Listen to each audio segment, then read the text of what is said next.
والصلاة والسلام على عباده الذين اصطفى خصوصا على افضلهم وخاتم النبيين محمد الامين وعلى آله وصحبه اجمعين.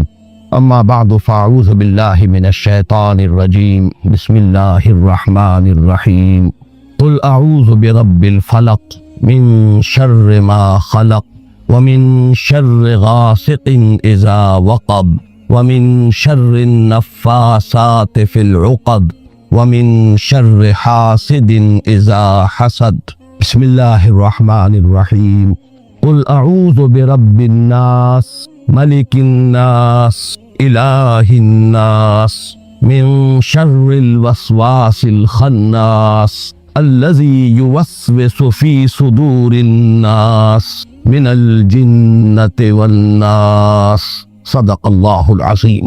رب اشرح لي صدري ويسر لي امري واحلل عقدة من لساني يفقهوا قولي. اللهم ربنا الهمنا رشدنا واعذنا من شرور انفسنا.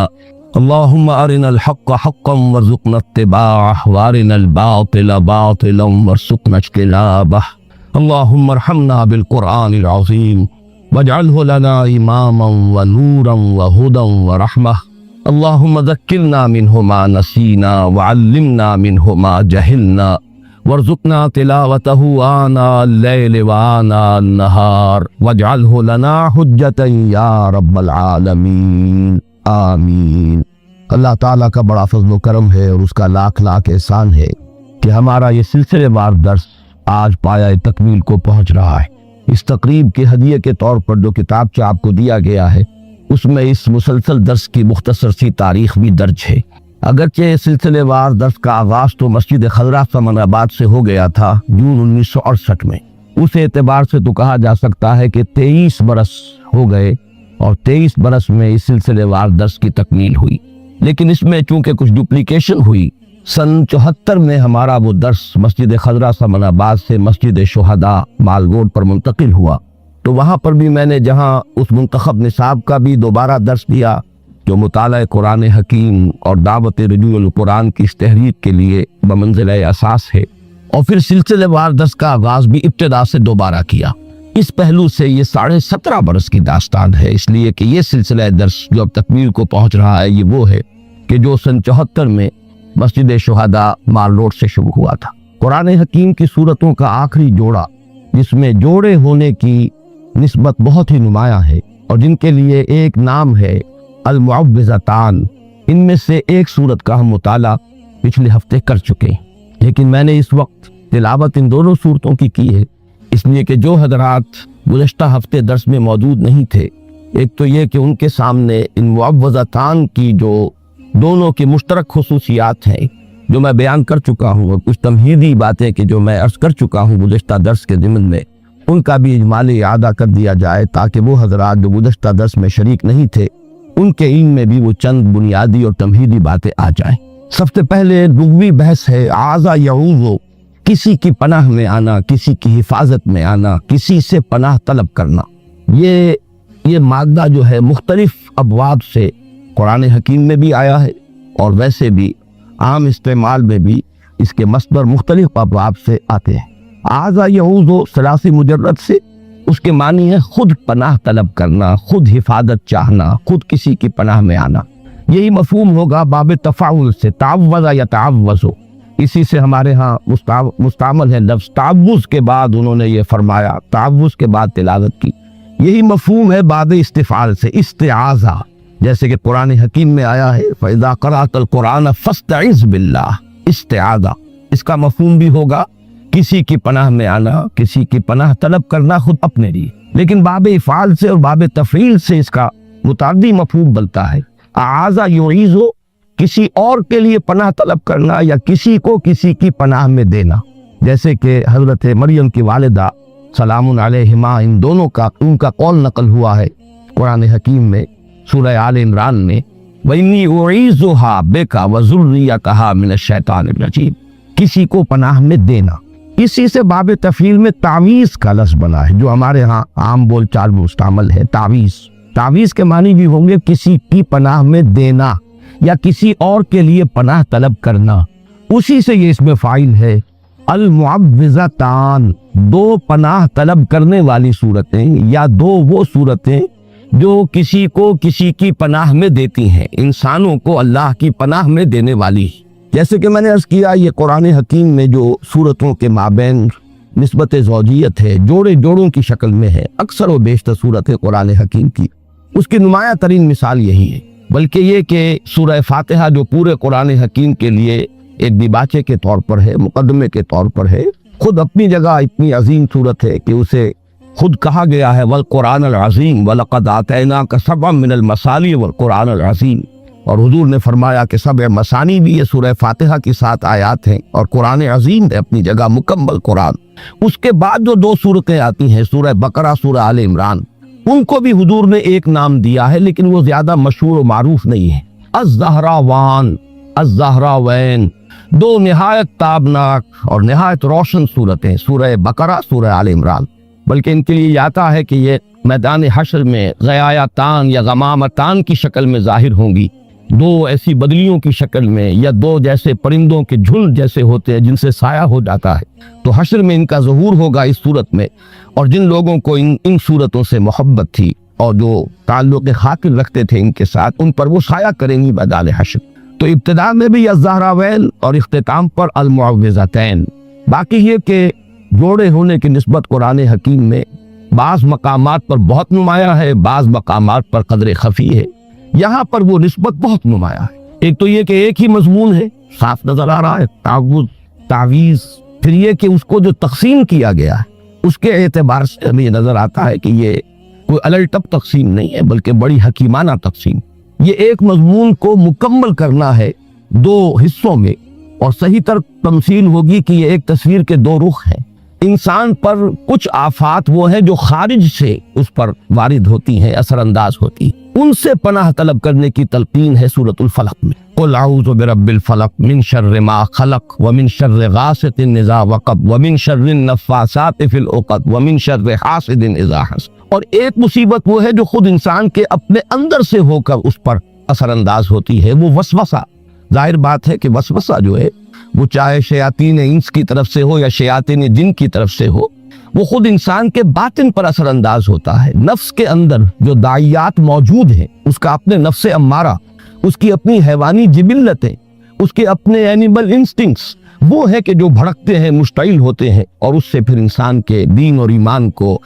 اس کی سلامتی کو خطرہ لاحق ہوتا ہے۔ تو بہترین حکیمانہ تقسیم کر دی گئی۔ خارج سے اثر انداز ہونے والے خطرات اور مضرات وہ سورۃ الفلق میں، اور انسان کے اپنے باطن میں سے ہو کر اس کے دین و ایمان پر ڈاکہ ڈالنے والی مصیبت، اس سے تعوذ سورۃ الناس میں۔ پھر ایک اس میں عکسی ترتیب بھی ہے۔ سورۃ الفلق میں آپ دیکھیں گے کہ مستعاذ بہی، جس کی پناہ طلب کی جا رہی ہے، وہ صرف ایک آیت میں آیا، قل اعوذ برب الفلق، جبکہ مستعاذ منہ ہو اس کے لیے 4 آیتیں ہیں، اور شر کے لفظ کی گردان اب شروع ہوئی ہے، من شر ما خلق ومن شر غاسق اذا وقب ومن شر النفاثات فی العقد ومن شر حاسد اذا حسد۔ اس کے برعکس ریسیپروکل نسبت ہے، یہ عکسی ترتیب ہے۔ سورۃ الناس میں 3 آیتیں ہیں کہ جن میں مستعاذ بہی، قل اعوذ برب الناس ملک الناس الہ الناس، اور مستعاذ منہ صرف ایک ہے، اگرچہ آیات 3 ہے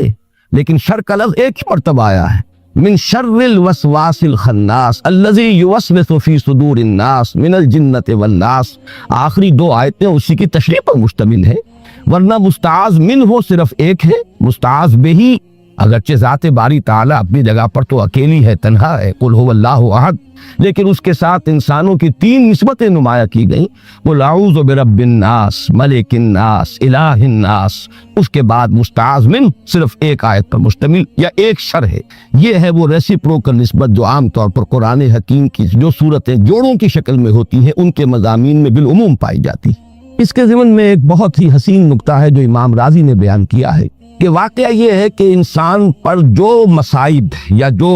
شرور اثر انداز ہوتے ہیں خارج سے، اس کا سارا اثر انسان کے جسم اور جان پر ظاہر ہوتا ہے، جبکہ انسان پر جو شیطان کی وسوسہ اندازی کا اثر ہے وہ در حقیقت اس کے دین و ایمان پر ڈاکہ ڈالتا ہے۔ لہذا مستعاذ بہی جو ہے اس کے ساتھ بہت زیادہ تعلق کی ضرورت ہے، بہت مضبوط ربط کی تعلق ہے، اس لیے ضرورت ہے، اس لیے کہ شیطان کا یہ وسوسہ جو انسان کے دین و ایمان کے لیے خطرہ ہے، اس کے لیے جب پناہ طلب کرنے کی تلقین کی گئی تو قل اعوذ برب الناس ملک الناس الہ الناس، اس میں یہ تکرار میں جو زور ہے وہ واقعتاً ادھر اشارہ کر رہا ہے کہ یہ ہے اصل جو مصیبت ہے، اور یہی وجہ ہے اور یہ توازن ہے بڑا حسین کہ وہاں 4 شرور اور یہاں 1 شر، لیکن اس اعتبار سے یہ برابر ہے کہ وہ جتنے مضرتیں ہیں وہ انسان کے جسم و جان پر کسی مصیبت یا تکلیف کی شکل میں اثر انداز ہوتی ہیں، جبکہ یہ مصیبت جو ہے اس کے دین و ایمان پر ڈاکہ ڈالنے والی ہے، جس سے کہ اس کی ابدی زندگی جو ہے حیات اخروی اسے خطرہ لاحق ہو جائے۔ تیسری تمہیدی بات ان صورتوں کے بارے میں زمانہ نزول سے متعلق ہے، اگرچہ سلف میں بھی رائے موجود ہے کہ یہ دونوں صورتیں مکی ہیں، اور ہمارے اس دور کے مفسرین میں سے مولانا مودودی صاحب نے بھی اس رائے کو قبول کیا ہے، لیکن اکثر مفسرین کا اس پر اجماع ہے کہ یہ صورتیں مدنی ہیں، اور اس کے ضمن میں خاص طور پر ایک صحیح حدیث صحیح مسلم میں جو موجود ہے حضرت عقبہ ابن عامر رضی اللہ تعالیٰ عنہ سے، میرے نزدیک وہ فیصلہ کن ہے، اس لیے کہ ان کا قول یہ موجود ہے کہ جس رات یہ صورتیں نازل ہوئیں، اور حضرت عقبہ ابن عامر انصاری ہے، یہ ہجرت کے بعد ایمان لائے ہیں، بلکہ غالباً سن 7 میں یہ ایمان لائے ہیں، وہی سن جو حضرت ابو ہریرہ کے ایمان لانے کا سن ہے۔ تو جس رات یہ آیات صورتیں نازل ہوئی ہیں اور ایک ہی شب میں نازل ہوئی ہیں، بیک وقت نازل ہوئی، اور یہ بات بھی خاص طور پر جوڑے ہونے کے اعتبار سے قابل غور ہے، قابل توجہ ہے کہ بیک وقت نازل ہوئی لیکن جوڑے کی شکل میں نازل ہوئی، ان کو ایک جوڑے کی صورت دے کر نازل کیا گیا، حالانکہ اس پورے مضمون کو کسی ایک صورت میں بھی جمع کیا جا سکتا تھا۔ تو صبح کے وقت حضور نے فرمایا حضرت عقبہ ابن عامر سے رضی اللہ تعالیٰ عنہ کہ کیا تم نے دیکھا آج جو مجھ پر آیات نازل ہوئی ہیں، الفاظ یہ حضور کے الم ترى آیات انزلت اللیلۃ لم یری مثلہن، ویسی آیات اس سے پہلے کبھی نہیں دیکھی گئیں، اور حضور کا یہ معمول بھی ہمارے علم میں ہے کہ آپ اس سے پہلے مختلف آپ سے دعائیں منقول ہیں تعوذ کی، مختلف الفاظ میں آپ اللہ تعالیٰ کی پناہ طلب کیا کرتے تھے مختلف آفات سے، لیکن جب یہ صورتیں نازل ہو گئی تو پھر آپ نے اپنی تبقیہ تمام دعاؤں کو ترک کر کے صرف انہی دونوں صورتوں کو معمول بہی بنا لیا، انہی کے ذریعے سے تعوذ، اس لیے کہ اب یہ جامع ترین بات ہے، لم یری مثلہن، ان جیسی تو آیات دیکھی ہی نہیں گئی۔ پھر یہ کہ ثانوی طور پر اس چیز کو تقویت پہنچاتی ہے یہ بات بھی کہ حضور صلی اللہ علیہ وسلم پر جو جادو کیا گیا، اجمالاً اس کی روایات صحیحین میں موجود ہیں، بخاری اور مسلم دونوں میں، اگرچہ تفصیلات اس کی ان روایات میں ہیں کہ جو دوسری کتابوں میں ہیں، جو درجہ دوم کی کتابیں ہیں شاہ ولی اللہ دہلوی رحمۃ اللہ علیہ کی تقسیم کے مطابق، لیکن اصولاً یہ بات طے ہے کہ حضور پر لبید ابن عاصم نے جادو کیا، اس جادو کے کچھ اثرات بھی عارضی طور پر آپ پر ظاہر ہوئے، اور ان صورتوں کی نزول کا یہ بھی ذکر آتا ہے کہ در حقیقت اسی جادو کے اثرات کو ضائع کرنے کے لیے اللہ تعالیٰ کی طرف سے یہ 2 صورتیں ہیں جو حضور کو تلقین فرمائی گئی، اس سے بھی اس چیز کو تقویت حاصل ہوتی ہے کہ یہ صورتیں مدنی ہیں۔ اب آئیے ہم سورۃ الناس کا مطالعہ شروع کرتے ہیں۔ معوذتین کے بارے میں ایک بات اور نوٹ کر لیجئے، اور یہ میں نے سورہ اخلاص کے درس کے ضمن میں عرض کی تھی کہ ان دونوں کا تعلق ایک جوڑے کی شکل میں یہ دونوں صورتیں ہیں، قل اعوذ برب الفلق قل اعوذ برب الناس، اور دونوں کا ایک بڑا معنوی اور گہرا ربط ہے سورہ اخلاص کے ساتھ، اور سورہ اخلاص کے ساتھ یہ جوئی ہوئی ہیں لفظ الصمد کے حوالے سے، قل هو اللہ احد اللہ الصمد، اور صمد کے لفظ کے اگرچہ بہت سے معنی بیان ہوئے ہیں، مختلف تعبیرات کی گئی ہیں، لیکن جس چیز پر کہ تقریباً اجماع ہے، صمد وہ ہستی ہے جس کی طرف رجوع کیا جائے پناہ کے لیے، مدد کے لیے، جس کی پناہ حاصل کی جائے، جس کی پشت پناہی چاہی جائے، جیسے کہ وہ چٹان کہ اگر جنگ ہو رہی ہو، کہیں مقابلہ ہو، تو جس لشکر کے پیچھے چٹان ہے وہ گویا کہ محفوظ ہے اس کا عقب جو ہے، اور اس اعتبار سے ہمیشہ وہ چٹان کو اپنے پیچھے رکھ کر یا کوئی پہاڑ کے دامن میں آ کر، تاکہ ایک طرف سے خطرہ ہو صرف سامنے سے، پیچھے سے کوئی خطرہ لاحق نہ ہو، تو اس چٹان کو بھی صمد کہا جاتا ہے۔ بڑے بڑے سردار جو ہوتے تھے انہیں صمد کہتا تھا، اور یہ لفظ وہ ہے جو قرآن حکیم میں صرف ایک مرتبہ آیا، قل هو اللہ احد اللہ الصمد۔ تو یہ جو اللہ تعالیٰ کی ذات کی شان ہے کہ اسی کی پناہ طلب کی جا سکتی ہے، تمام آفات سماویہ ہوں، ارضیہ ہوں، خارجی ہوں، باطنی ہوں، نفسانی ہوں، یا یہ کہ مادی ہوں، ان سب سے جس ہستی کی پناہ طلب کی جانی چاہیے یا کی جا سکتی ہے، یا جو ہستی کے پناہ دے سکتی ہے، وہ صرف ایک ہے، اور وہ اللہ، قل هو اللہ احد اللہ الصمد۔ اس حوالے سے یہ پناہ طلب کرنے کی تلقین اس ذات سے جو صمد ہے اپنی شان میں، اس سے پناہ طلب کرو کن کلمات سے؟ قل اعوذ برب الفلق الی آخر السورہ، قل اعوذ برب الناس الی آخر السورہ۔ تو گویا کہ یہ دونوں صورتیں آپس میں جوڑے ہونے کی حیثیت رکھتی ہیں، اور پھر دونوں کی دونوں منسلک ہیں سورہ اخلاص سے اور اس کے خاص طور پر لفظ الصمد سے۔ یہی وجہ ہے کہ حضور صلی اللہ علیہ وسلم کا جو معمول ہمیں معلوم ہوتا ہے مختلف روایات سے، اور یہ بھی صحیحین کی روایات بھی ہیں، کہ آپ رات کو سونے سے قبل اپنی دونوں ہتھیلیوں کو جوڑ لیتے تھے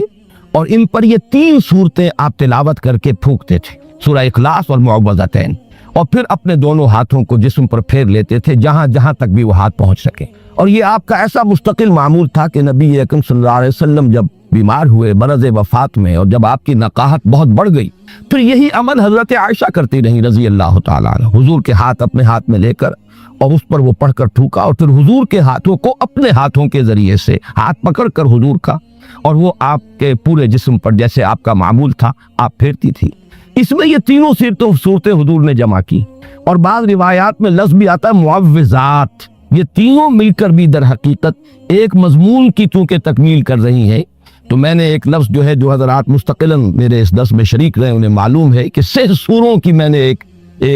وہ اصطلاح ہے اس کو عام کیا ہے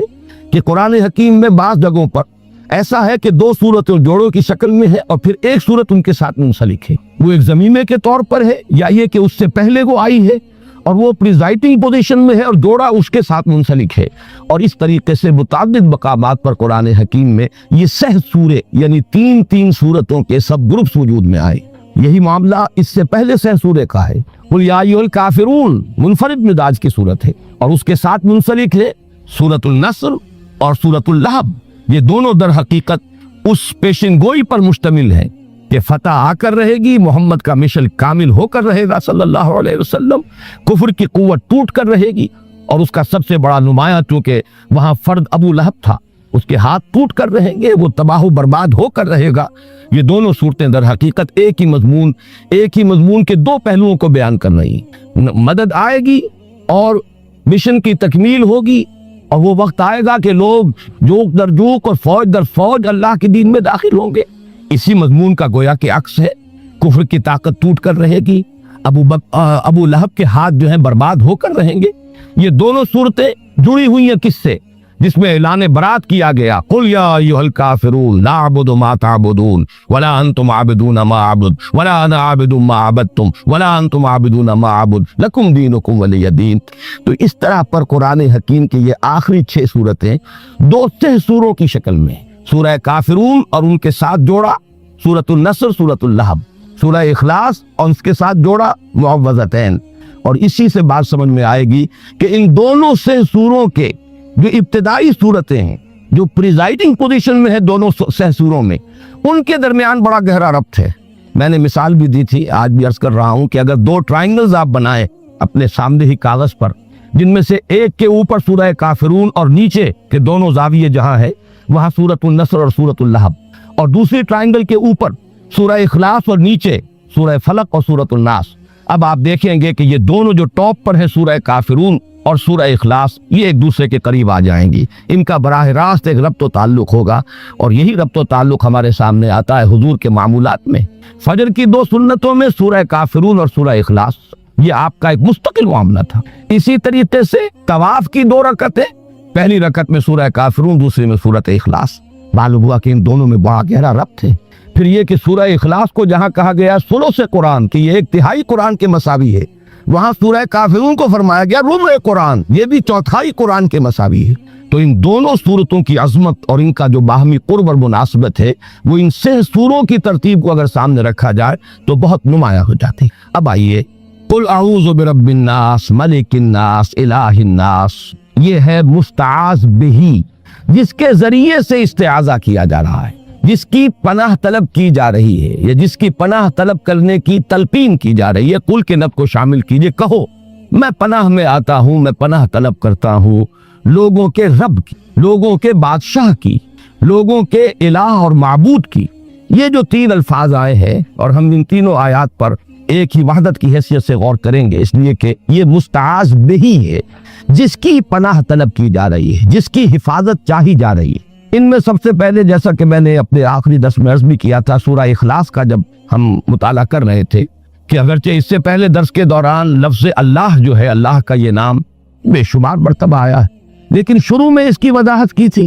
اللہ کی لغوی بحث، اس کا مادہ کیا ہے، اس کے مفاہیم کیا ہیں، یا پھر میں نے سورہ اخلاص میں آ کر ان باتوں کو دہرایا ہے، اور میں نے عرض کیا تھا کہ لفظ رب کا جہاں تک تعلق ہے اس پر انشاءاللہ گفتگو ہوگی سورۃ الناس میں، حالانکہ یہ لفظ سورۃ الفلق میں بھی آ چکا ہے، قل اعوذ برب الفلق قل اعوذ برب الناس۔ آج میں چاہتا ہوں کہ اس لفظ کی بھی لغوی بحث، اور اس میں ایک اشکال ہے، وہ اشکال ہے کہ جس میں میں بھی بہت عرصے تک مبتلا رہا، اس لیے کہ عام طور پر اس لفظ کا ترجمہ کیا جاتا ہے پالن ہار، پروردگار، پرورش کرنے والا، درجہ بدرجہ ترقی دینے والا، حالانکہ یہ لفظ جب آتا ہے قرآن مجید میں، جیسے کہ سورہ بنی اسرائیل میں آیا ہے وَقُلْ رَبِّ ارْحَمْهُمَا كَمَا رَبَّيَانِي صَغِيرًا، اب یہ ربیانی یہ تربیت سے بنا ہے، باب تفعیل ہے، تربیہ۔ اب یہ کہ یہ مادہ را با با سے ہے یا را با وا سے ہے، اس میں بڑی بحث اور بڑا اشکال مجھے بھی رہا، اس لیے کہ در حقیقت را با با رب، اس کا اصل مفہوم جو سمجھ میں آتا ہے وہ ہے مالک ہونا، رب الدار، گھر کا مالک، رب المال، مال والا جس کی انویسٹمنٹ ہے، مضاربت اگر ہے، ایک شخص جو ہے اس نے انویسٹ کیا ہے وہ رب المال ہے، اور دوسرا شخص جو ہے وہ مضارب ہے، وہ کام کر رہا ہے، محنت کر رہا ہے۔ تو رب کا لفظ جہاں بھی آتا ہے در حقیقت اپنے اصل مفہوم میں، اس کا مفہوم جو ہے لغوی، مجھے جو اشکال لاحق رہا وہ یہی تھا کہ وہ تو اس کے استعمالات کا اگر ہم جائزہ لیں تو وہ تو مالک ہونے کے مفہوم میں آتا، رب المال، رب الدار، رب البیت۔ اس میں رب کا لفظ، اب جیسے خاص طور پر رب البیت، یہ جو خانہ کعبہ ہے اس کا رب، خانہ کعبہ کی تو کوئی تربیت نہیں، اس کی کوئی پرورش نہیں، اس کا کوئی پالنا پوسنا نہیں، وہاں تو در حقیقت رب کا مطلب مال، جیسے رب المال ہے اسی طرح رب الدار ہے، مال والا، گھر والا، مال کا مالک، رب کا مالک، وہ گھر کا مالک۔ لیکن یہ کہ یہ لفظ جو ہے، اب میں نے اس پر جب مزید غور کیا تو متعدد الفاظ ایسے ہیں کہ جس میں یہ را با با جس طریقے سے ہے، اسی طرح شین قاف قاف شق، دال سین سین دس، اس سے جب باب تفعیل میں مصدر بنتے ہیں، جیسے کہ وہاں پر شق سے جو شین قاف یا، یہ بھی مادہ ایک شین قاف یا کا مادہ ہے جس کا مفہوم آتا ہے نامراد ہونا، شقاوت، شقی جو نامراد ہے، ناکام ہے۔ اب جب سورہ طٰہٰ میں لفظ آیا طٰہٰ ما انزلنا علیک القرآن لتشقی، طٰہٰ ہم نے یہ قرآن آپ پر اس لیے تو نازل نہیں کیا، وہاں ترجمہ میں دیکھتا ہوں کہ آپ مشقت میں پڑھیں، حالانکہ مشقت کے لفظ کے لیے مادہ آنا چاہیے شین قاف قاف، وہاں شین قاف یا ہے تشقا، یہ ایک اشکال رہا میرے ذہن میں۔ اسی طریقے سے دسا، دال سین سین، اور دسا یہ دو آیا ہے قد افلح من دساہا وقد خاب من، قد افلح من دکاہا وقد خاب من دساہا، یہاں پر بھی وہ اشکال ہے۔ تو یہ اشکال ہوا امام رازی کی جب تفسیر میں پڑھ رہا تھا سورۃ الشمس کی، تو انہوں نے بعض نحوین کا یہ قول نقل کیا کہ یہ مادے در حقیقت دال سین سین اور دال سین یا، یہ بہت ایک دوسرے کے برابر ہم معنی ہے، بلکہ ایک ہی لفظ کی بدلی ہوئی شکل ہے۔ یہ گویا کہ قصص النبیین کا ایک حصہ ہے اس سورہ مبارکہ کا۔ وَلَقَدْ أَرْسَلْنَا إِلَىٰ ثَمُودَ أَخَاهُمْ صَالِحًا، اور ہم نے بھیجا تھا سمود کی طرف ان کے بھائی صالح کو، وَأَنِ اعْبُدُوا اللَّهَ فَإِذَا هُمْ فَرِيقَانِ يَخْتَصِمُونَ، کہ تم اللہ کی بندگی کرو تو وہ قوم جو ہے دو گروہوں میں تقسیم ہو گئی جو آپس میں جھگڑنے لگے۔ قَالَ يَا قَوْمِ لِمَ تَسْتَعْجِلُونَ بِالسَّيِّئَةِ، انہوں نے کہا کہ اے میری قوم کے لوگوں کیوں برائی کی جلدی مچاتے ہو، قبل الحسنہ، بھلائی سے پہلے، یہ جو کہہ رہے ہو کہ لے آؤ عذاب، اس کی جلدی نہ مچاؤ۔ لولا تستغفرون اللہ لعلکم ترحمون، کیوں نہیں تم اللہ کا استغفار کرتے، معافی چاہتے اللہ سے تاکہ اللہ تم پر رحم کرے۔ قالوا طیرنا بک وبمن معک وبمن معک، انہوں نے کہا کہ ہمیں تو کچھ محسوس ہو رہا ہے کہ نحوست ہے اے صالح تمہاری بھی، اور تمہارے ساتھ جو ایمان لائے ہیں ان کی ہے، ان کی نحوست کا ہمیں خوف ہے کہ ہم پر کوئی برائی آئے گی۔ قال طائرکم عند اللہ، انہوں نے کہا تمہاری نحوست یا تمہاری بدقسمتی جو بھی ہے وہ سب اللہ کے اختیار میں ہے۔ بل انتم قوم تفتنون، بلکہ تم ایک ایسی قوم ہو جو بچلائے جا رہے ہو، بھٹکائے جا رہے ہو۔ وکان فی المدینہ 9 رہط، اور اس شہر میں 9 سردار تھے بڑے بڑے، یفسدون فی الارض ولا یصلحون، وہ زمین میں فساد مچاتے تھے، اصلاح نہیں کرتے تھے۔ قالوا تقاسموا باللہ، تو کہا انہوں نے آپس میں قسمیں کھاؤ اللہ کی، یعنی آپس میں حلف اٹھا رہے ہیں۔ وہی معاملہ جو میں پہلے بھی عرض کر چکا ہوں کہ جو حضرت شعیب سے کہا تھا ان کی قوم نے، لولا راہتوں کا لرجمناک، اگر آپ کا یہ خاندان نہ ہوتا تو ہم ابھی کبھی اور ہم آپ کو سنسار کر چکے ہوتے۔ یہاں بھی معاملہ یہ تھا کہ حضرت صالح کے خلاف کوئی اقدام کریں یا ان کے حکم کے خلاف کوئی کام کریں تو انہیں اندیشہ یہ تھا کہ یہ ان کی جمعیت پوری یا ان کا خاندان جو ہے تو اس کے ساتھ جو ہے لڑائی نہ ہو جائے، تو انہوں نے یہ کہا کہ اب مل جل کر ایک ہی مرتبہ ہم حملہ کریں گے اور قتل کریں گے۔ تو جیسے حضور کے بارے میں مکے میں سازش ہو رہی تھی، یہ اب محمد کو قتل کرنا ہے تو ظاہر بات ہے کہ یہ قتل جو ہے اگر تو کسی ایک فرد نے کیا اور وہ تو پھر اس قبیلے کو اس کی سزا بھگتنی پڑے گی اور وہ ہماری ہو سکتا ہے ان فائٹنگ شروع ہو جائے، ہماری خانہ جنگی شروع ہو جائے۔ لہذا یہ کہ سب قبیلوں سے ایک ایک نوجوان لو اور مل جل کر اچانک جا کر سب کے سب حملہ کرو اور سب کے سب اس پر وار کرو محمد پر صلی اللہ علیہ وسلم، تاکہ کسی کو یہ پتہ نہ چل سکے کہ کس نے قتل کیا ہے۔ تو اسی طرح کا معاملہ انہوں نے کہا، تقاسموا، آپس میں قسمیں کھاؤ اللہ کی، لنبیتنہ، کہ ہم اس پر رات کے وقت اچانک حملہ کریں گے، واہلہ، اور اس کے گھر والوں پر، ثم لنقولن، اور پھر ہم یہ کہیں گے لولیہ، اس کے جو وارث ہوں گے ان سے کہیں گے، اور جو بھی ان کے ہوں گے لوگ ان کی طرف سے مقدمہ لے کر اٹھنے والے قتل کا، ما شہید اہل کا اہل ہی، ہم تو نہیں قوت ہوتے، ہمیں کچھ معلوم نہیں، ہم نہیں جانتے کس نے ان کو سب سارے گھر والوں کو کس نے ہلاک کر دیا ہے، ہم وہاں موجود نہیں تھے، وَإِنَّا لَصَادِقُونَ، ہم سچے ہیں۔ یہ قسمیں کھا رہے ہیں، سازش کر رہے ہیں کہ آپس میں قسمیں کھاؤ تاکہ کوئی ایک بھی اگر اس معاملے میں پیچھے رہ گیا، اس نے قسم نہ کھائی تو ہمارا بھانا جو ہے چوراہے پر پھوٹ جائے گا۔ تقاسموا باللہ، قسم کھاؤ اللہ پر سب آپس میں مل کر، لنبیتنہ، کہ ہم اس کے اوپر حملہ آور ہوں گے رات کے وقت، واہلہ، اور اس کے گھر والوں پر، ثم لنقولن، اور پھر ہم یہ کہیں گے لولیہ ما شہدنا مہلک اہلہ وإنا لصادقون، ومکروا مکرا ومکرنا مکرا، انہوں نے اپنی سی سازش کی، اپنی سی تدبیر کی، اپنا سا پلان بنایا اور ہم نے اپنا پلان بنایا، وہ مکرنا مکرن وہم لا یشعرون، پتہ بھی نہیں تھا۔ فانظر کیف کان عاقبۃ مکرہم، جو دیکھ لو کیا انجام ہوا ان کی چالوں کا۔ انا دمرناہم وقومہم اجمعین، ہم نے ان سب 9 کے 9 سرداروں کو اور ان کی قوم کو ہلاک کر ڈالا اور سب کے اوپر جو عذاب الہی آ گیا۔ فتلک بیوتہم خاویۃ، تو یہ ان کے گھر پڑے ہوئے ہیں کہ جو ڈھے ہوئے ہیں، بما ظلموا، بسبب الظلم کے کہ جو انہوں نے کیا۔ ان فی ذلک لآیۃ لقوم یعلمون، یقین اس میں نشانی ہے ان لوگوں کے لیے جو علم رکھتے ہیں۔ وانجینا الذین آمنوا وکانوا یتقون، ہم نے نجات دی ان لوگوں کو جو ایمان لائے تھے اور جنہوں نے تقویٰ کی روش اختیار کی تھی۔ ولوطن، اور ہم نے بھیجا تھا لوط کو، اس قال لقومہ، جبکہ انہوں نے کہا تھا اپنی قوم سے، اتاتون الفاحشۃ وانتم تبصرون، کیا تم دیکھتے ہوئے فحش کا حرکت کا ارتکاب کرتے ہیں؟ یعنی یہ بھی معلوم ہوتا ہے کہ ان کے ہاں یہ مسئلہ اس درجے گندگی کو پہنچ گیا تھا کہ علی اعلان مجلس کے اندر یہ حرکتیں کرتے تھے۔ انکم لتاتون الرجال شہوۃ فی دون النساء، کیا تم مردوں کی طرف رخ کرتے ہو شہوت کے ساتھ عورتوں کو چھوڑ کر، بل انتم قوم تجہلون، لیکن تم تو واقعہ یہ ہے کہ بہت ہی جہالت میں مبتلا ہو چکے ہو۔ فما کان جواب قومہ، تو نہیں تھا اس کی قوم کا جواب، الا ان قالوا، مگر یہ کہ انہوں نے کہا، اخرجوا آل لوط من قریتکم، نکال باہر کرو لوط والوں کو، لوط کے گھر والوں کو اپنے شہر سے، انہم اناس یتطہرون، یہ تو بڑے پاک باز لوگ ہیں، بڑے طہارت اور بڑی پاکیزگی رکھنے والے لوگ ہیں۔ فانجیناہ واہلہ، تو ہم نے نجات دی اس کو اور اس کے گھر والوں کو، الا امرأتہ، سوائے اس کی بیوی کے، قدرناہا من الغابرین، یہ ہم نے مقرر کر دیا تھا کہ وہ پیچھے رہنے والوں میں ہوگی۔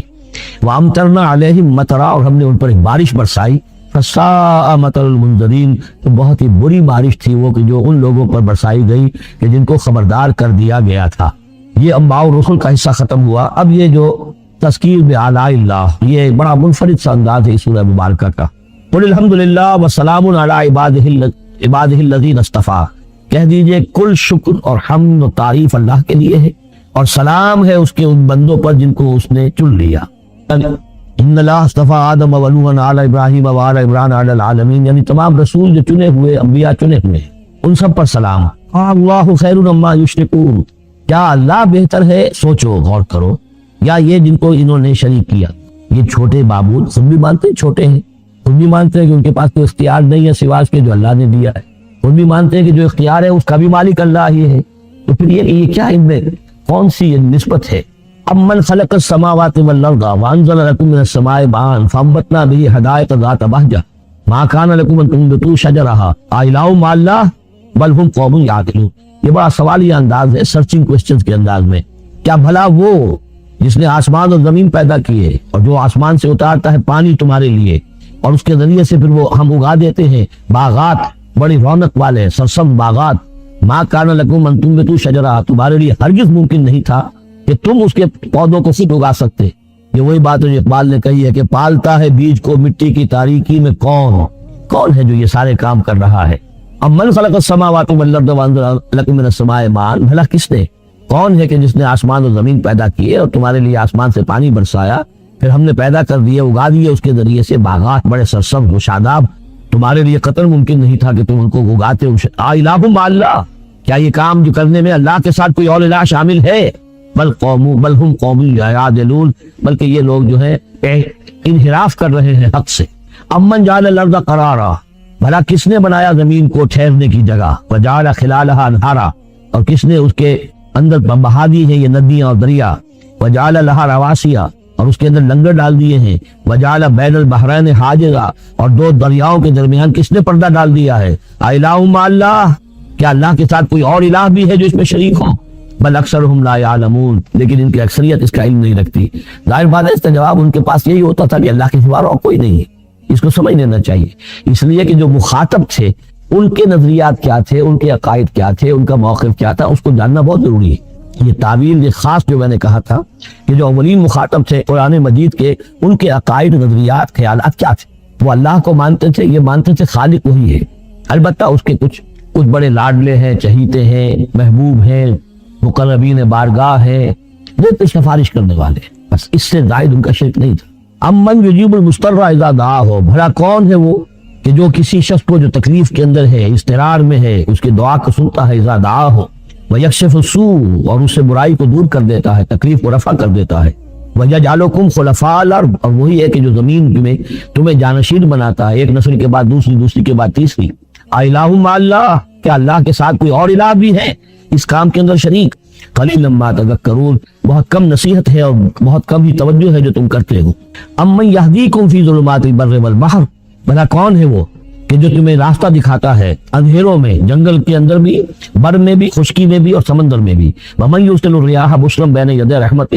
اور وہ کون ہے کہ جو بھیجتا ہے ہواؤں کو بشارت دیتے ہوئے اپنی رحمت کے آگے آگے، باران رحمت کے آگے آگے ٹھنڈی ہوا کے جھونکے آتے ہیں۔ الہ مع اللہ، کیا اللہ کے ساتھ کوئی اور الہ؟ تعالی عما یشرکون، بہت بلند و بالا ہے وہ جس سے جو شرک یہ کر رہے ہیں۔ امن یبدأ الخلق ثم یعیدہ، بھلا کون ہے وہ جو ابتدا میں پیدا کرتا ہے خلق کو، پھر وہی اس کو دہرائے گا یا اس کا اعادہ کرتا ہے۔ ومن یرزقکم من السماء والارض، کون ہے کہ جو تمہیں رزق پہنچا رہا ہے آسمان سے بھی اور زمین سے بھی،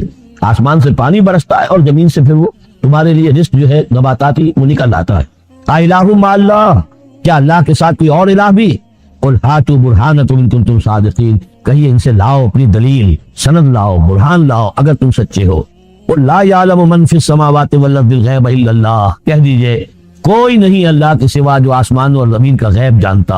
وما یشعرون ایان یبعثون، اور انہیں تو یہ بھی معلوم نہیں ہے کہ انہیں کب اٹھایا جائے گا۔ یعنی جو فوت ہو چکے ہیں، چاہے وہ اولیاء اللہ ہیں چاہے کوئی اور ہیں، اب وہ فوت ہو چکے ہیں، عالم برزخ میں ہیں، انہیں یہ بھی معلوم نہیں ہے کہ اٹھایا کب جائے۔ بل ادارک علمہم فی الآخرہ، لیکن ان کا علم اور ان کا فہم جو ہے وہ آخرت کے معاملے میں تھک ہار کر رہ گیا، یعنی آخرت کی حقیقت کو نہیں سمجھ پا رہے ہیں۔ بل ہم فی شک منہا، چنانچہ وہ اس کے بارے میں شکوک و شبہات میں مبتلا ہیں۔ بل ہم منہا عمون، بلکہ وہ اس کی طرف سے اندھے ہو چکے ہیں، عملاً اندھے ہیں، مانتے ہیں آخرت ہے، جی اٹھنا ہے، لیکن اگر آخرت ہے، جی اٹھنا ہے، اگر اصل زندگی وہی زندگی ہے تو بھلا سوچو تم اس زندگی کے لیے کیا فکر کر رہے ہو؟ تمہیں کل کی فکر ہے کہ کیا کھائیں گے؟ اگر پیسے نہیں ہے تو کس قدر فکر اور تشویش تابنگیر ہو جاتی ہے، اس لیے کہ کل کا پتہ ہے کل آئے گا، کل کا دن آئے گا، اس کے لیے مجھے ضرورت ہوگی۔ اگر اتنا یقین ہو آخرت کا بھی تو پھر سوچنا ہوگا کہ اس کے لیے کتنی سوچ ہے اور کتنی فکر ہے۔ وقال الذین کفروا اذا كنا ترابا وآباؤنا انا لمخرجون، اور کہتے ہیں یہ کافر کہ جب ہم ہو جائیں گے مٹی اور ہمارے آباء و اجداد بھی مٹی بن چکے تو کیا ہم پھر نکال لیے جائیں گے؟ لقد وعدنا هذا نحن وآباؤنا، اسی کا وعدہ کیا گیا تھا ہم سے بھی پہلے اور ہمارے آباء و اجداد سے بھی من قبل پہلے۔ ان هذا الا اساطیر الاولین، یہ نہیں ہے مگر پچھلوں کی کہانیاں ہیں، نقلیں ہیں، وہیں سے یہ بات نقل ہوتی چلی آ رہی ہے۔ قل سیروا فی الارض فانظروا، کہیے ان سے کہ ذرا سیر کرو زمین میں، گھومو پھرو، فانظروا کیف کان عاقبۃ المجرمین، تو کیسا انجام ہوا ہے ان قوموں کا کہ جنہوں نے اس جرم کی روش اختیار کی۔ ولا تحزن علیہم، اے نبی اب آپ ان کے اوپر رنجیدہ نہ، لعلک باخع نفسک الا یکونوا مؤمنین، شاید کہ آپ اس صدمے میں اپنے آپ کو ہلاک کر لینے کے لیے ایمان نہیں لا رہے۔ ولا تحزن علیہم، اب آپ ان کے اوپر رنج نہ کریں، آپ نے اپنا فرض ادا کر دیا، اب ان کی اپنی شامت اعمال ہے، یہ جس کے مستحق بن رہے ہیں، نہ تو یہ کہ آپ ان پر رنج کریں، رنجیدہ ہو ان کے انجام سے، ولا تکن فی ضیق مما یمکرون، اور جو چالیں یہ چل رہے ہیں اس کی وجہ سے آپ کا دل تنگ نہیں ہونا چاہیے، ان کی چالیں ناکام ہو جائیں گی، ہماری چالیں کامیاب ہوں گی، ہماری تدبیر ہے، ان کی ساری چالوں کا ہم احاطہ کیے ہوئے ہیں، ہمارے اذن کے بغیر پتہ تک جنبش نہیں کر سکتا۔ ولا تکن فی ضیق مما یمکرون، یہ سورہ نحل میں بھی لاسٹ بٹ 1 آیت ہی آئی تھی۔ وَيَقُولُونَ مَتَىٰ هَٰذَا الْوَعْدُ إِن كُنتُمْ صَادِقِينَ، اور وہ یہ کہتے ہیں کہ اگر تم سچے ہو تو بتاؤ یہ وعدہ کب پورا ہوگا، یہ کب آئے گی قیامت اور کب یہ سارا معاملہ ہوگا۔ قُلْ عَسَىٰ أَن يَكُونَ رَدِفَ لَكُمْ بَعْضُ الَّذِي تَسْتَعْجِلُونَ، اور وہ چونکہ رسول جب آتے تھے تو 2 چیزوں کی خبر دیتے تھے، ایک قیامت کی اور ایک اس کی کہ اگر ہمیں نہیں مانو گے، ایمان نہیں لاؤ گے، ہماری اطاعت نہیں کرو گے تو دنیا میں بھی عذاب آئے گا، تو ایک قیامت ہے اور ایک عذاب، تو یہاں اس عذاب کی بات ہو رہی ہے۔ وَيَقُولُونَ مَتَىٰ هَٰذَا الْوَعْدُ إِن كُنتُمْ صَادِقِينَ، یہ جو عذاب کی آپ نے رٹ لگائی ہوئی ہے کہ عذاب آ جائے گا، عذاب آ جائے گا، کب آئے گا یہ عذاب؟ قُلْ عَسَىٰ، بتائیے اگر آپ سچے ہیں، قُلْ عَسَىٰ أَن يَكُونَ رَدِفَ لَكُمْ بَعْضُ الَّذِي تَسْتَعْجِلُونَ، کہہ دیجئے ہو سکتا ہے کہ جس چیز کی تم جلدی مچا رہے ہو ان میں سے کچھ چیز جو ہے وہ بالکل تمہارے قریب آ چکی ہو، تمہاری پیٹھ تک پہنچ چکی ہو۔ ردیف کہتے ہیں جو کسی گھوڑے پر آدمی بیٹھا اس کے پیچھے جو بیٹھا وہ ردیف ہے، جڑا بیٹھا ہوا ہے پیٹھ کے ساتھ، تو اس طریقے سے کہ تمہارے ساتھ جو وہ شامت ہے تمہاری، وہ تمہاری پیٹھ کے ساتھ لگی ہوئی آ چکی ہے، اور اس میں اشارہ ہے غالباً غزوہ بدر کی طرف کہ اب زیادہ دیر نہیں ہے کہ تمہارے اوپر وہ عذاب الہی کی پہلی قسط جو ہے وہ نازل ہو جائے گی۔ فَإِنَّ رَبَّكَ لَذُو فَضْلٍ عَلَى النَّاسِ وَلَٰكِنَّ أَكْثَرَهُمْ لَا يَشْكُرُونَ، اور یقیناً آپ کا رب جو ہے بڑے فضل والا ہے لوگوں کے حق میں، وہ تاخیر کر رہا ہے تو یہ اس کا فضل ہے، اس کا کرم ہے، اس کا رحم ہے۔ وَلَٰكِنَّ أَكْثَرَهُمْ لَا يَشْكُرُونَ، لیکن ان کی اکثریت شکر نہیں کرتی۔ وَإِنَّ رَبَّكَ لَيَعْلَمُ مَا تُكِنُّ صُدُورُهُمْ وَمَا يُعْلِنُونَ، اور یقیناً آپ کا رب خوب جانتا ہے کیا چھپاتے ہیں ان کے سینے اور کیا ظاہر کرتے ہیں، کہہ کیا رہے ہیں، اندر کیا ہے۔ اندر تو جیسا کہ ہم پہلے پڑھ چکے ہیں، وَاسْتَيْقَنَتْهَا أَنفُسُهُمْ جَحَدُوا بِهَا، انہوں نے انکار کیا ظلمًا وعدوا، وَاسْتَيْقَنَتْهَا أَنفُسُهُمْ، ان کے دل تو اندر سے جانتے تھے کہ بات صحیح ہے، محمد جھوٹے نہیں ہیں، قرآن حق ہے، بات مان چکے ہیں، دل گواہی دے چکا ہے، لیکن اپنی ضد، اپنی ہٹ، اپنا تکبر، اپنا حسد، اپنی چودراہٹ، یہ ہے کہ جس کی وجہ سے رکے ہوئے۔ وہی بات کہ جو کہ اہل کتاب کے علماء کے بارے میں تھی، یعرفونہ کما یعرفون ابناہم، ایسے پہچانتے ہیں محمد کو اور قرآن کو صلی اللہ علیہ وسلم جیسے اپنے بیٹوں، تو جو کچھ ان کے سینوں میں چھپا ہوا ہے وہ تو ایمان ہے کہ وہ مانتے ہیں اس کو کہ یہ بات صحیح ہے، لیکن وما یعلنون، زبان سے انکار کر رہے ہیں۔ وما من غائبۃ فی السماء والارض الا فی کتاب مبین، نہیں ہے کوئی بھی شے چھپی ہوئی، غائب شے، غیب کی کوئی شے آسمان کی یا زمین کی، الا فی کتاب مبین، وہ ایک روشن کتاب میں موجود ہے، یہ وہ کتاب ہے اللہ کا علم قدیم جو ہے، گویا کہ اسی کو کتاب کہا جا رہا ہے۔ ان ھذا القرآن یقص علی بنی اسرائیل اکثر الذین فیہ یختلفون، یقیناً یہ قرآن بیان کر رہا ہے کھول کر بنی اسرائیل پر اکثر وہ چیزیں جس کے بارے میں وہ اختلاف کرتے رہے، یعنی جو زمانہ گزرا، 2000 برس گزر گئے جب تورات نازل ہوئی تھی، اصل کتاب گم بھی ہو گئی، پھر ان کے ہاں روایات، یہ امت روایات میں کھو گئی، اس طرح کے بہت سے معاملات جو آ گئے، قرآن نے آ کر ہر چیز کو کھول دیا ہے، واضح کر دیا ہے، ہر حقیقت منکشف ہو گئی ہے۔ وَإِنَّهُ لَهُدًى وَرَحْمَةٌ لِّلْمُؤْمِنِينَ، اور یقیناً یہ قرآن ہدایت ہے اور رحمت ہے اہل ایمان کے حق میں۔ إِنَّ رَبَّكَ يَقْضِي بَيْنَهُم بِحُكْمِهِ، اللہ تعالیٰ ان کے مابین فیصلہ کرے گا اپنے اختیار سے، وَهُوَ الْعَزِيزُ الْعَلِيمُ، اور وہ زبردست ہے سب کچھ جاننے والا۔ فَتَوَكَّلْ عَلَى اللَّهِ، تو اے نبی آپ توکل کیجئے اللہ، إِنَّكَ عَلَى الْحَقِّ الْمُبِينِ، یقین آپ تو حق پر ہیں، آپ کا موقف صداقت پر مبنی ہے، آپ جو بات کہہ رہے ہیں وہ 100% درست ہے، بالکل روشن اور کھلا حق ہے آپ کا، جو جس پر آپ کا موقف ہے۔ إِنَّكَ لَا تُسْمِعُ الْمَوْتَىٰ، لیکن آپ مردوں کو نہیں سنا سکتے، یعنی یہ کہ ان کی اکثریت مردہ ہو چکی ہے، روحانی طور پر مردہ، یہ زندہ ہے لیکن یہ حیوانی طور پر زندہ ہے، روحانی طور پر مردہ ہے، ان کے دل مر چکے ہیں۔ مجھے ڈر ہے دل زندہ تو نہ مر جائے، یہ زندگانی عبارت ہے تیرے جینے سے، یہ دل زندہ، اگر دل مر گیا ہو اندر سے، یعنی روح اندر سے مر چکی ہو، دفن ہو گئی ہو دل کے اندر، اور یہ تعزیہ ہے جو چل رہا ہے، انسان ایک اب مردہ، اس کے اندر روح جو ہے وہ ابو جہل ہے یا ابو لہب ہے، تو آپ انہیں مردہ سمجھیں، زندہ نہ سمجھیں۔ وما انت انک لا تسمع الموتى، آپ سنا نہیں سکتے مردوں کو، ولا تسمع صم الدعاء، اسی طریقے سے بہروں کو آپ اپنی بات، اپنی دعوت یا اپنی پکار جو ہے وہ سنا نہیں سکتے۔ اذا ولوا مدبرین، جبکہ وہ بہرے جو ہے پیٹھ موڑ کر چل بھی دیں۔ اب بہرا ہو تو اسے کچھ آپ اشاروں وغیرہ سے سمجھا سکتے ہیں، اس لیے کہ وہ آنکھ تو اس کی ہے، لیکن یہ کہ اگر وہ پیٹھ موڑ کر چل بھی دیا ہے، بہرا بھی ہے، تو اب آپ کس طریقے سے کچھ سمجھائیں گے؟ وما انت بہادی العمی عن ضلالتہم، اور نہ ہی آپ ہدایت دے سکتے ہیں اندھوں کو عن ضلالتہم، ان کی گمراہی سے بچا سکتے ہیں. ان تسمعوا الا من یؤمن بآیاتنا، آپ تو بس سنا سکتے ہیں، نہیں سنا سکتے آپ مگر صرف ان کو جو ایمان رکھتے ہیں ہماری آیات پہ، فہم مسلمون، اور وہ اسلام کی روش اختیار کرتے ہیں، فرما برداری کی روش اختیار کرتے ہیں. وَإِذَا وَقَعَ الْقَوْلُ عَلَيْهِمْ، اور جب ان پر ہماری بات جو ہے واقع ہو جائے گی، اخرجنا لہم دابۃ من الارض، پھر ہم نکالیں گے ان کے لیے زمین سے ایک جانور، تکلمہم، جو ان سے کلام کرے گا، ان الناس کانوا بآیاتنا لا یوقنون، کہ لوگ ہماری نشانیوں پر یقین نہیں رکھتے تھے. یہ قیامت کی علامات میں احادیث میں تفصیل سے آئی ہے کہ جو آخری علامات ہیں، جبکہ سورج جو ہے مغرب سے طلوع ہوگا، اور اس کے بعد ہی یہ ہے کہ کوہ صفا جو ہے اس کے پاس وہ پھٹے گا، اس میں سے ایک جانور برآمد ہوگا. احادیث سے یہی معلوم ہوتا ہے، واللہ اعلم. وَيَوْمَ نَحْشُرُهُم مِّن كُلِّ أُمَّةٍ فَوْجًا، اور یاد کرو اس دن کو جس دن کے ہم جمع کریں گے ہر امت میں سے، جمع کریں گے ایک فوج کو، ممن یکذب بآیاتنا، ان لوگوں میں سے جو ہماری آیات کو جھٹلایا کرتے تھے، فہم یوزعون، تو ان کی بھی درجہ بندی کی جائے گی، جماعت بندی کی جائے گی. کوئی بہت سخت تھا، کوئی ذرا نرم تھا، کوئی استہزاء بھی کرتا تھا، کوئی صرف انکار کرتا تھا. تو یہ مختلف لوگ تھے، مختلف درجے ہیں. نہ ہر نہ ہر مرد خدا پنجموش یکساں نہ کر، تو یہ تو ہوتا ہے نہ مومنین سارے ایک درجے کے تھے، اور نہ کفار اور مشرکین سب ایک درجے کے تھے. اذا جاؤ، جب کہ وہ آ جائیں گے، قالا، تو فرمائے گا اللہ تعالیٰ، اکذبتم بآیاتی، آپ لوگوں نے میری آیات کو جھٹلایا تھا، ولم تحیطوا بہا علما، اور اس کو سمجھ نہیں پائے تھے، اس کے علم کا احاطہ نہیں کر پائے تھے. ماذا کنتم تعملون، یا کیا کر رہے تھے، یعنی کیا واقعتاً سمجھ میں نہیں آیا تھا، یا سمجھ میں تو آ گیا تھا، لیکن یہ کہ تم نے اپنی ہٹ دھرمی کی وجہ سے، اپنے تعصب کی وجہ سے، عصبیت کی وجہ سے، ضد کی وجہ سے، یہ ہے جو سوال کیا جائے گا. قال کذبتم بآیاتی، کیا تم نے جھٹلایا میری آیات کو، ولم تحیطوا بہا علما، تم اس کے علم کا احاطہ نہیں کر سکے تھے، سمجھ نہیں سکے تھے، حقیقت پر منکشف نہیں ہو سکی تھی. ماذا کنتم تعملون، یا کیا کر رہے تھے تم لوگ. ووقع القول علیہم بما ظلموا، اور وہ وقت جو بات ہے ان کے اوپر واقع ہو جائے گی ان کی شرارت کی وجہ سے. فہم لا ینطقون، اور وہ خاموش رہ جائیں گے، بات نہیں کریں. کیا جواب؟